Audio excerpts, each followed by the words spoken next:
नमस्कार साथियों, मैं एक बार फिर आपके साथ जुड़ने आया हूँ जीएसटी पर एक बेसिक अंडरस्टैंडिंग की क्लास लेने के लिए।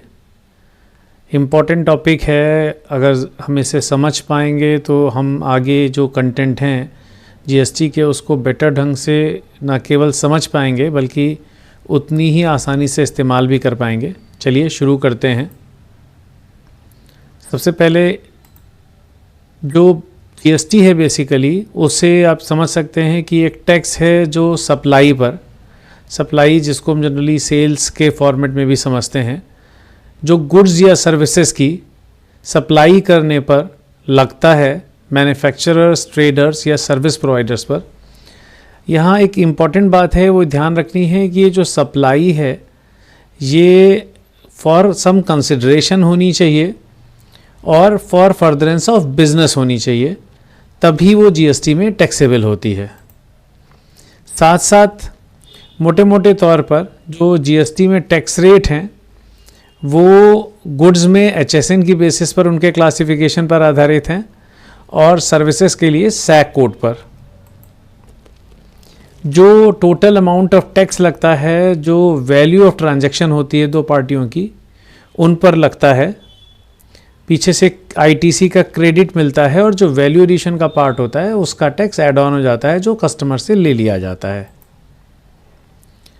Basically goods and service tax एक डेस्टिनेशन बेस्ड टैक्स है जो value added indirect taxation system के रूप में काम करता है और इसका जो बेनिफिट है वो कंज्यूमर स्टेट को मिलता है। पहले ऐसा नहीं होता था। पहले जिस स्टेट में चीज़ें बनती थी जनरली उन स्टेट्स को बेनिफिट होता था, पर जीएसटी में एक बड़ा बदलाव है कि इसका जो रिसिपिएंट स्टेट होता है उसको इसका बेनिफिट मिलता है। जब से जीएसटी इंट्रोड्यूस हुआ है तब से बहुत सारी रिलीफ इंट्रोड्यूस की गई हैं।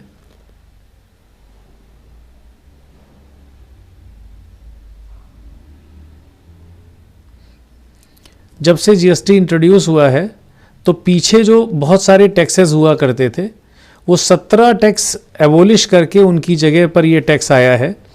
तो टैक्स पेयर्स को बहुत सारी कंप्लायंसेस करने की ज़रूरत नहीं रह गई है। साथ ही उन्हें seamless flow of input tax credit मिलने लगा है। करीब करीब जितने ही इनपुट वो अपने बिजनेस में इस्तेमाल करते हैं सबके लिए ही क्रेडिट मिलता है, कुछ को छोड़ करके।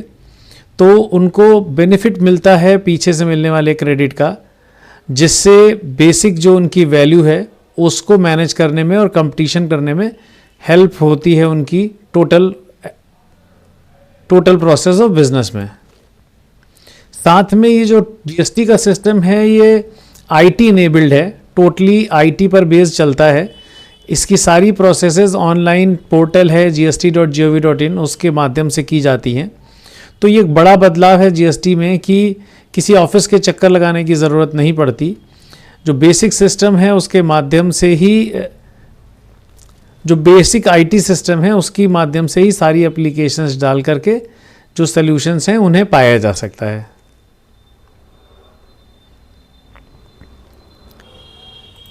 कई बार लोग कहते हैं कि जीएसटी समझने में आसान नहीं है, पर मैं शायद इस बात को एग्री नहीं करता। जब आप धीरे धीरे आगे इसे समझेंगे और देखेंगे तो डिफरेंट प्रोसेसेस हैं जो स्पेसिफाइड हैं, कंप्लायंसेस हैं जो स्पेसिफाइड हैं। बस अगर आप उतने कर लें जो वास्तव में बहुत ज़्यादा नहीं है, आप एक बार उसे बेसिकली समझ लें तो आप देखेंगे कि आपके लिए जीएसटी एक आसान तरीका है अपनी टैक्स कंप्लायंस करने का। बेनिफिट हैं जनरली जीएसटी के, उन्हें आप इस फॉर्मेट में जान सकते हैं कि कास्केडिंग इफेक्ट जो टैक्स का था, यानी टैक्स के ऊपर टैक्स लगता था, वो ख़त्म हो गया। कंप्लायंसेस 17 टैक्स में करनी पड़ती थी, वो अब केवल एक ही टैक्स जो वन नेशन वन टैक्स के फॉर्मेट में इम्प्लीमेंटेड है उसके लिए करनी पड़ती हैं। Simple and easy online procedures हैं जो बेनिफिशियल है।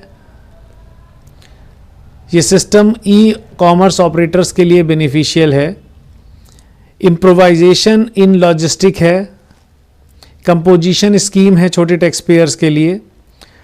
टैक्स इवेजन इसमें रिड्यूस हो रहा है धीरे धीरे, और जो थ्रेशोल्ड है रजिस्ट्रेशन की वो बढ़ करके अब सर्विसेज के लिए 20 लाख और जनरल उसके लिए 40 लाख,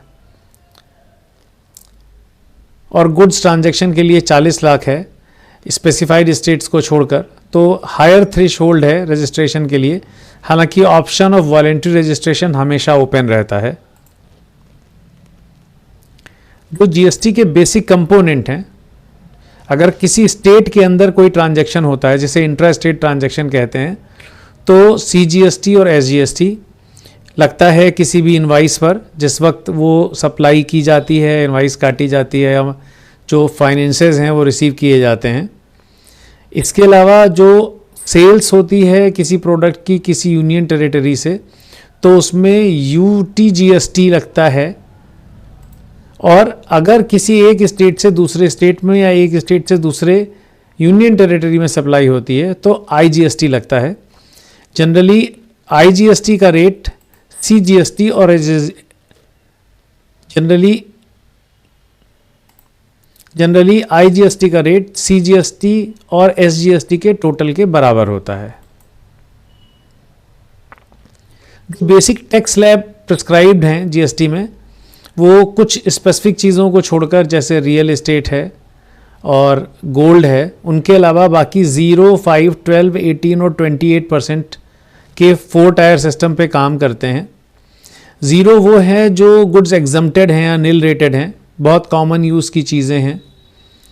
लोअर रेट 5% का अप्लीकेबल है उन चीज़ों को जो कॉमन गुड्स और सर्विसेज हैं उनके लिए, जैसे वेजिटेबल्स हैं, टी है, कॉफ़ी है, जनरल इस्तेमाल की चीज़ें हैं।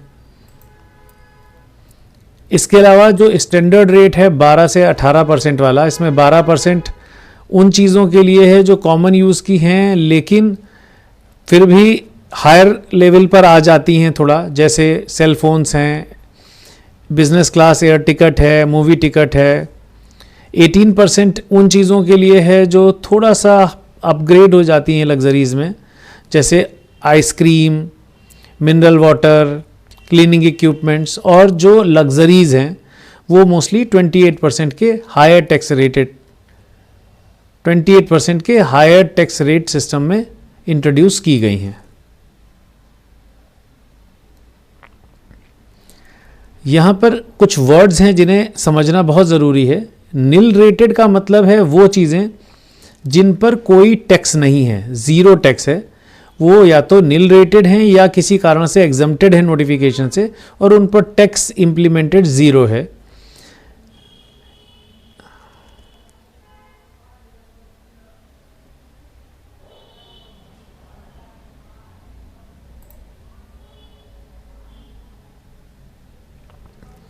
यहाँ हम कुछ वर्ड्स का डिफरेंस समझ लें तो बेहतर होगा। नील रेटेड का मतलब है जिस पर ज़ीरो टैक्स है, जनरली इन केसेस में इनपुट टैक्स क्रेडिट नहीं मिलता है। एग्जम्प्टेड वो हैं जो किसी नोटिफिकेशन के द्वारा एग्जम्प्ट कर दी गई हैं, जिन पर वैसे तो टैक्स रेट प्रिस्क्राइब्ड है टैरिफ में, लेकिन किसी नोटिफिकेशन से एग्जम्प्ट कर ली और इफेक्टिव रेट ज़ीरो है। इन केसेस में जनरली आईटीसी नहीं मिलता है।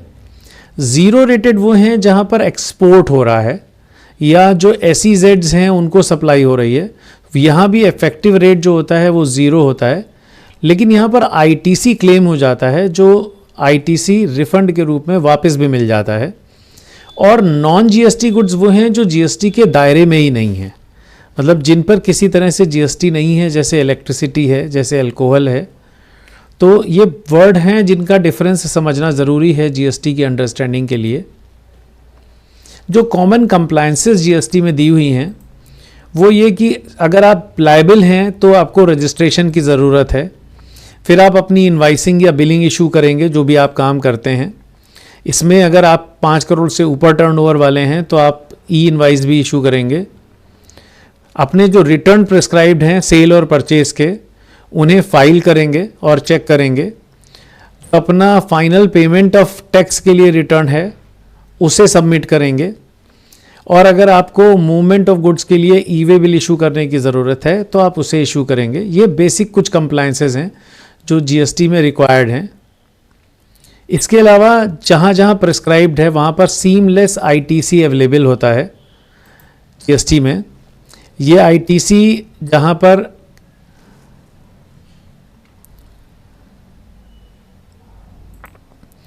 ये आईटीसी वैसा ही इस काम करता है जैसे कैश, और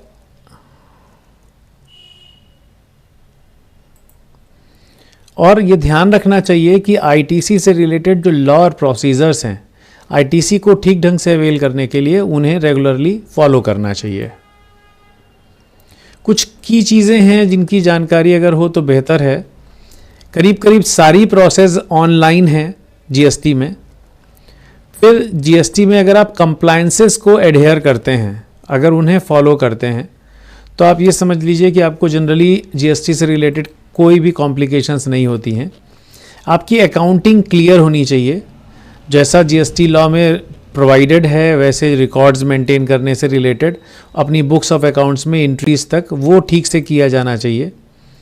इसके अलावा कोशिश करें कि जो आपका सही टैक्स बनता है उसे पे करें। अगर कभी बाद में भी पता चलता है कि कोई चीज़ गलती से छूट गई है तो उस टैक्स को पे करें, गलत आईटीसी ना लें। अगर आप ऐसा करेंगे तो आप इंटरेस्ट और पेनल्टीज से हमेशा बचे रहेंगे।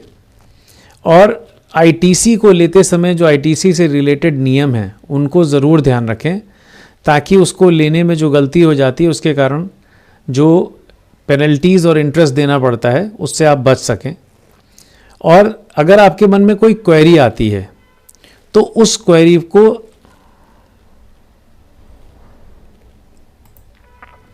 और अगर डिपार्टमेंट से आपको कोई क्वेरी मिलती है किसी नोटिस या लेटर के फॉर्मेट में, तो उसको लेकर बहुत परेशान ना हो। कोशिश करें कि उस क्वेरी को समझें और उसका जो सही आपके रिकॉर्ड की बेसिस पे जवाब है उसको दें। अगर कोई कंप्लायंस छूट गई है तो उसे करें। जनरली जो लॉ है उसमें इस बात के लिए गुंजाइश है कि जो बोनाफाइड एरर्स हैं उन केसेस में बहुत ज़्यादा पीनल प्रोविजंस लागू नहीं होते। याद रखें, ये जो आपके लिए ओरिएंटेशन मैंने किया है उसका पर्पस है कि आपको बेटर अंडरस्टैंडिंग ऑफ जीएसटी हो सके और आगे जो कंटेंट आप करेंगे उस पे आप बेटर ढंग से ट्रांजिट कर पाएँ। जीएसटी के जो फ़ायदे हैं उसमें एक जो बहुत बड़ा फ़ायदा है वो ये है कि ह्यूज चेंज आया है स्ट्रक्चर में इनडायरेक्ट टैक्सेस के। 4 टायर सिस्टम जो भी मैंने आपको एक्सप्लेन किया वो लागू हुआ। इसके अलावा जो टैक्स कलेक्शन है वो उसकी कॉस्ट गवर्नमेंट के लिए रिड्यूस हो रही है, और जो एक्सपोर्ट है वो कम्पिटिटिव होता जा रहा है ताकि बेटर ढंग से हमारे यहाँ की जो इंडस्ट्री है वो डेवलप हो जाए। साथ में जो स्मॉल और मीडियम बिजनेसेस हैं और अनऑर्गेनाइज सेक्टर है उसको फॉर्मल इकोनॉमी में शामिल कर लिया गया है। उनकी भी कंप्लायंसेस बढ़ाई जा रही हैं जो ओवरऑल कंट्री के इकोनॉमिक ग्रोथ में आप कंट्रीब्यूट कर रहे हैं। और आप जीएसटी के कलेक्शन में बढ़ते हुए ग्राफ को देख सकते हैं उसके रेफरेंस में।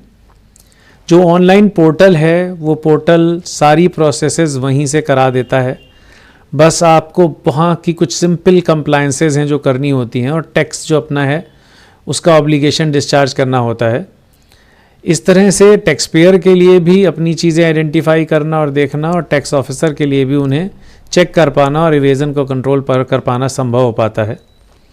साथ में हम कह सकते हैं कि जीएसटी एक अच्छा बेटर इनडायरेक्ट टैक्सेशन सिस्टम है, जिसको जब आप जैसे जैसे समझेंगे और आप अपनी कंप्लायंसेस को आइडेंटिफाई कर लेंगे, ये हो सकता है कि आपको देखने में लगे कि जीएसटी में बहुत कंप्लायंसेस हैं, पर जब आप अपने लिए आइडेंटिफाई करेंगे तो आपको पता चलेगा आपको उसमें से केवल कुछ ही कंप्लायंसेस हैं जो करनी होती हैं। जितने बड़े बिजनेसेस होंगे उतने ही उनके ट्रांजैक्शंस बड़े होते हैं और उनकी कंप्लायंसेस ज़्यादा होती हैं। जितने ही बिज़नेस छोटे हैं उतनी ही उनकी कंप्लायंसेस कम है और उनके लिए कुछ ईजी स्कीम्स भी अवेलेबल हैं। तो उसके लिए ज़रूरी है कि आप जीएसटी को समझें और उसका जो अपना प्रॉस्पेक्ट है उसके हिसाब से अपने आप को एडजस्ट करें।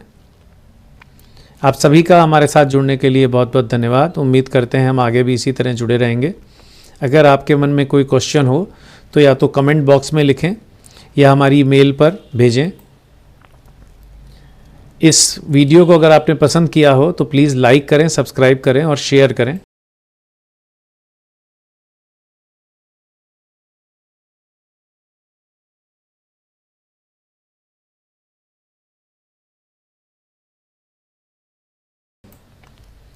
हम आपके विचारों का और कमेंट्स का स्वागत करेंगे। हमारे साथ जुड़ने के लिए बहुत बहुत धन्यवाद।